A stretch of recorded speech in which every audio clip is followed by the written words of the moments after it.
हेरे बन खोजन जाई। इसीलिए कहते हैं कि वस्त्र कहीं ढूंढत कहीं, किस विधि आवे हाथ, कहे कबीर तब पाइए जब भेदी लीजिए साथ।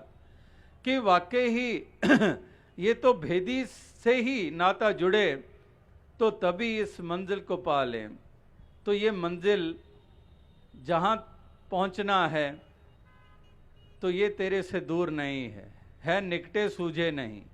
धृग धृग ऐसी जिंद तुलसी यह संसार को भयो मोतिया बिंद। कि ये तुम्हारे करीब है, जितना करीब खुदा है उतना करीब ना कोई।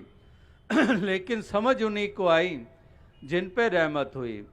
कि वाकई ही ये तेरे से दूर नहीं है, न है निकटे सूझे नहीं, है तो निकट, तेरे से दूर नहीं है। तो इसलिए महापुरुष संत जनों के ये कथन कि जितना करीब खुदा है उतना करीब ना कोई, कि जितना करीब खुदा है उतना करीब कोई नहीं है। इसका मतलब कि मंजिल पे ही तू खड़ा है और मंजिल से ही अनजान है। कितनी विडंबना कि जामनगर में ही बैठे हुए हों और पूछे जामनगर कहाँ पर है। कितनी अजीब सी बात है। यही तो हो रहा है कि जल में मीन प्यासी मोहे सुन सुनावे आसी। जल में रहकर भी मछली जल से अनजान, सर्वव्यापी परमात्मा में रहकर भी परमात्मा को कहाँ कहाँ खोजने जा रहे हैं। कितनी विडंबना। तो ये भटकना इसलिए है क्योंकि अज्ञानता है। अज्ञानता के कारण ही भटकन है। लेकिन ज्ञान अंजन गुरु दिया, ज्ञान की निगाह मिल गई तो फिर ये दूर नहीं है। फिर तो जहाँ हूँ वहीं मौजूद है, जिधर देखता हूँ उधर तू ही तू है। कि हर शय में जलवा तेरा हू बहू है।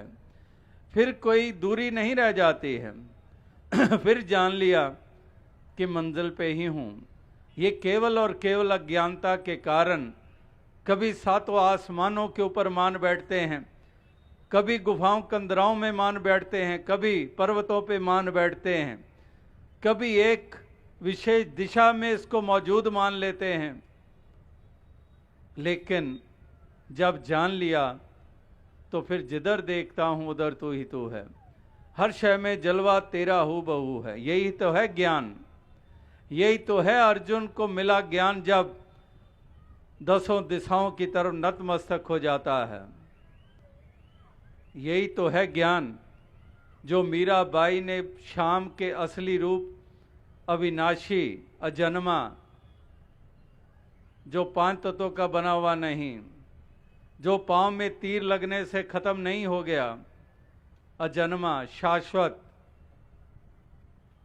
इसका बोध किया, इसकी पहचान की।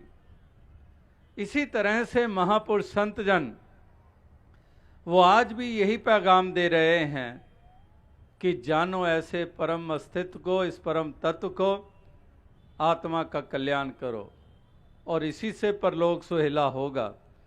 जहाँ पर परलोक सुहेले की बात की जा रही है वहाँ पर लोक भी तो है। ये लोक की यात्रा जो हम तय कर रहे हैं तो इस लोक की को भी तो संवारना है।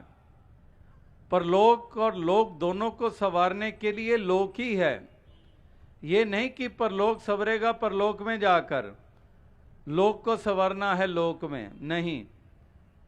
लोक को संवारना है लोक में, ठीक है, लेकिन परलोक भी संवारने के लिए लोक ही ऐसा है जहाँ पर परलोक को भी संवारना है। यानी कि दोनों जहानों को संवारने के लिए इस यात्रा को तय करते हुए ही सामान जुटाने हैं।